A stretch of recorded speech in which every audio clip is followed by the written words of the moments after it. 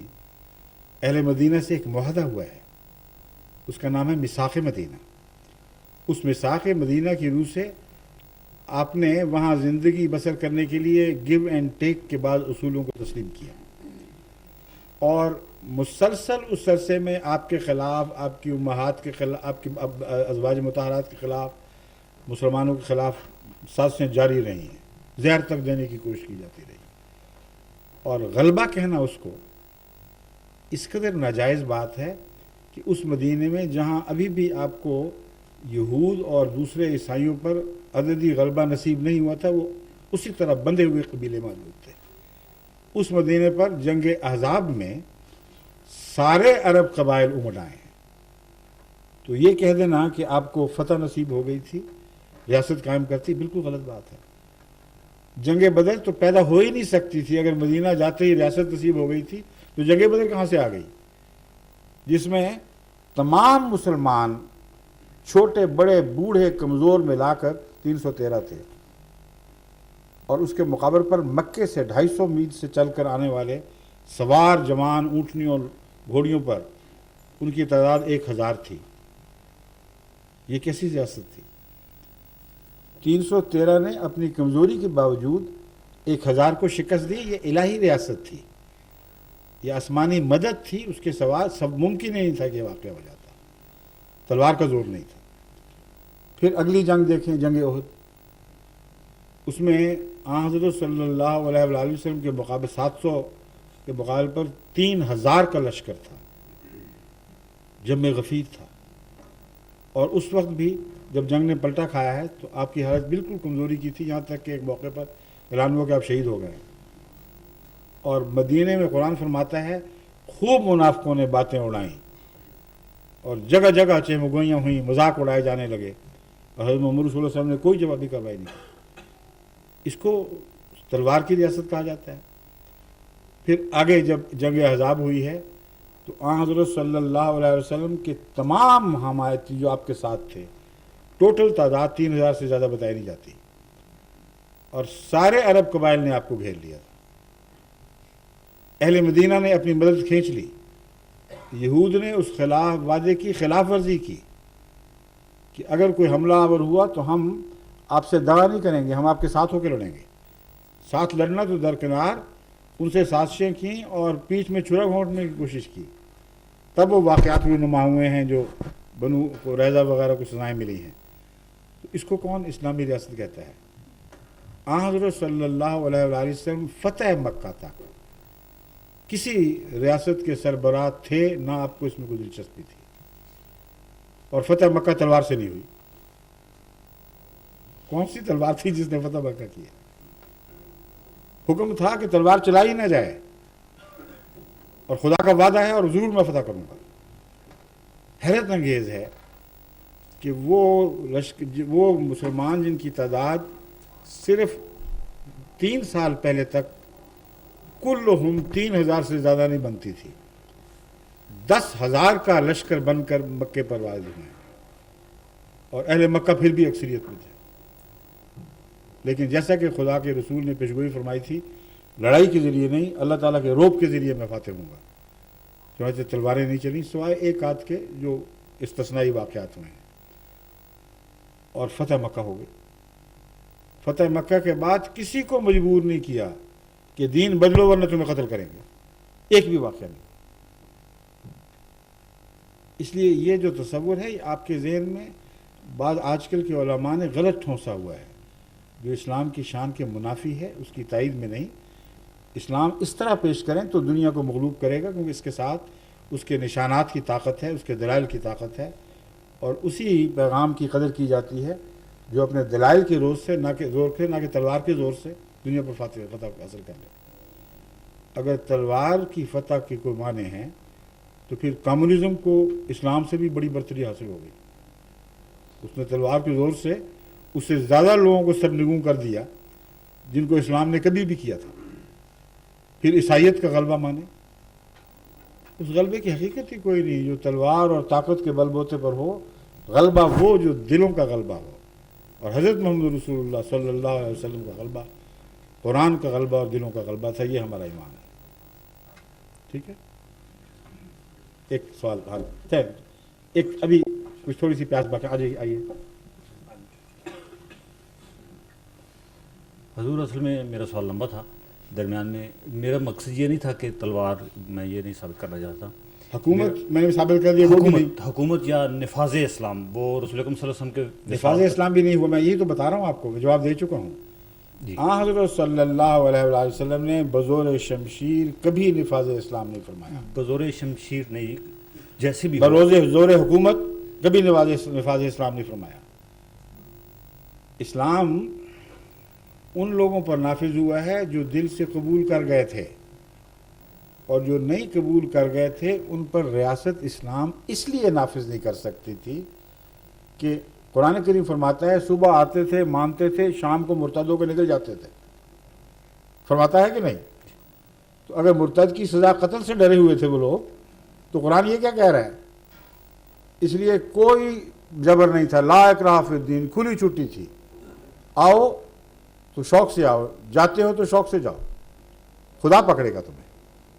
اس لیے نفاذ اسلام زبردستی ہو ہی نہیں سکتا تھا.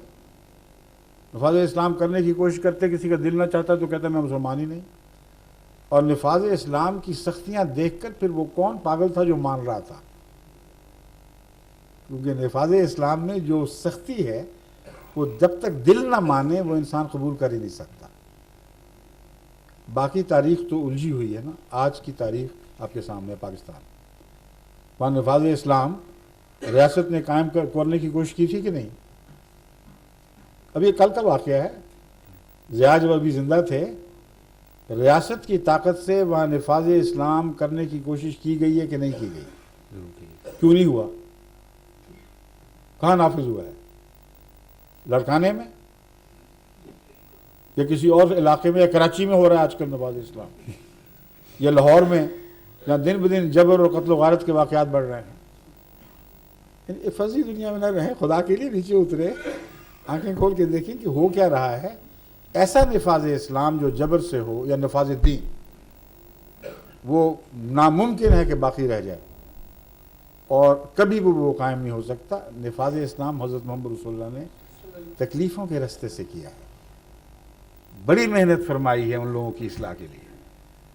اتنا ان کو پاک باز کیا کہ جان کی بازیاں کھیل گئے اور ایمان سے نہیں پیچھے ہٹے. اپنا سب کچھ لوٹا دیا، اپنی سرداریاں چھوڑ دیں. اس کو نفاذ اسلام کہتے ہیں. اس کے بعد جبر کی ضرورت ہی کوئی نہیں. جب دل مان گئے کہ میاں بیوی راضی، کیا کرے قاضی. ٹھیک ہے. شکریہ.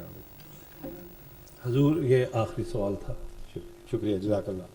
وہ ایک صاحب سے میں نے کہا تھا اگر وقت ہوا تو ان کو، اگر دیکھیں بات سنیں، وقت تو گزر گیا ہے. اگر ہمارے دوست اجازت دیں تو ان کو بڑا ایک سوال آیا ہوا ہے. اجازت ہے؟ جزاک اللہ. شکریہ. شکریہ جی. میرا پہلا سوال تو ایک عام سا سوال تھا. اب اصل آنے والا ہے. کہتے ہیں اب جگر تھام کے بیٹھو، میری باری آئی. میں تیار ہوں، حاضر ہوں. عام طور پہ یہ کہا جاتا ہے کہ اللہ تعالیٰ جو ہے اس نے جو قانون بنایا ہے، قانون کل، اللہ تعالیٰ جو ہے جی ہیں نہیں، کیونکہ قرآن کریم نے وحدت میں پیش اس لیے کیا ہے تاکہ کوئی اور اس کا مثیل نہ رہے. جی جی. جو اللہ تعالیٰ ہے، اللہ جل شانہ، کیا ہے وہ؟ اللہ جل شانہ ہاں ہاں، ظاہر ایک واحد ہے. ٹھیک ہے، بالکل صحیح. تو میرا کوشچن یہ ہے کہ عام طور پہ یہ کہا جاتا ہے کہ اللہ تعالیٰ نے جو قانونی قدرت بنایا ہے، اللہ تعالیٰ اسی کے مطابق جو ہے چلتا ہے. ٹھیک ہے، اس کی نفی نہیں کی جاتی ہے. بالکل ٹھیک ہے. صحیح. ٹھیک ہے. کوشچن میرا یہ ہے کہ جب حضرت عیسیٰ علیہ السلام جو ہے وہ پیدا ہوئے، ٹھیک. تو ان کے بارے میں یہ ہے کہ وہ بن باپ کے پیدا ہوئے. ٹھیک. ٹھیک ہے. اس کے بعد بعض لوگ کہتے ہیں کہ انہیں سلیپ پہ لٹکا دیا گیا، وہ وہیں پہ قتل ہو گئے. نہیں، وہ تو بعض کہتے ہیں، ہم نہیں کہتے. جی ہم تو کہتے ہیں بچ گئے. جی. بعض لوگ کہتے ہیں کہ انہیں آسمان پہ اٹھا لیا گیا. ٹھیک ہے. ٹھیک ہے. اور بعض لوگ کہتے ہیں کہ انہوں نے اس کے بعد وہ خلاف قانون ہے، جی جو دوسری بات ہے، جی جی اس لیے ہم اس کو نہیں مانتے. جو پہلی بات ہے وہ خدا کے قانون کے خلاف نہیں ہے، اس لیے ہم اس کو مانتے ہیں۔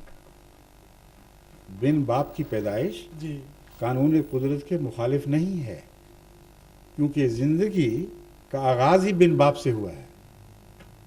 جی اور تبھی قرآن کریم نے اس سوال کے جواب میں کہ آدم نہ کہ عیسیٰ کا باپ نہیں تھا، اگر اس وجہ سے تم اس کو خدا مانتے ہو، تو فرمایا آدم کی پیدائش پر تو غور کرو کیسی ہوئی تھی۔ اور آدم کی پیدائش کا آغاز تمام دنیا کے سائنسدان تسلیم کرتے ہیں کہ زندگی ایسی زندگی سے ہوا جو بن باپ کے چلتی تھی، صرف ماں ہی تھی۔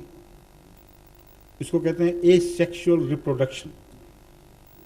اور حیوانات کی دنیا میں بھی ہرمیفروڈائٹس ہوتے ہیں، جن کے ساتھ کسی میل کا اکٹھا ہونا ضروری نہیں، اور پھر بھی بچے پیدا ہوتے ہیں۔ سمجھ گئے ہیں؟ جی تو قانون قدرت کے خلاف کیسے ہوگا؟ یہ کہہ سکتے ہیں کہ انسانی دنیا میں ہمیں اس قانون قدرت کی اطلاق کی اور مثال دکھائی نہیں دیتی، یہ تو کہہ سکتے ہیں، اسے خلاف قانون قدرت نہیں کہہ سکتے۔ بس خدا تعالیٰ نے نفی نہیں فرمائی، اعجازی ایک نشان ہے کہ انسانی زندگی میں بھی یہ واقعہ کر دکھایا جو حیوانی زندگی میں مسلم ہے۔ ٹھیک ہے، جی شکریہ۔ اب وقت ہو گیا، اچھا السلام علیکم، خدا حافظ۔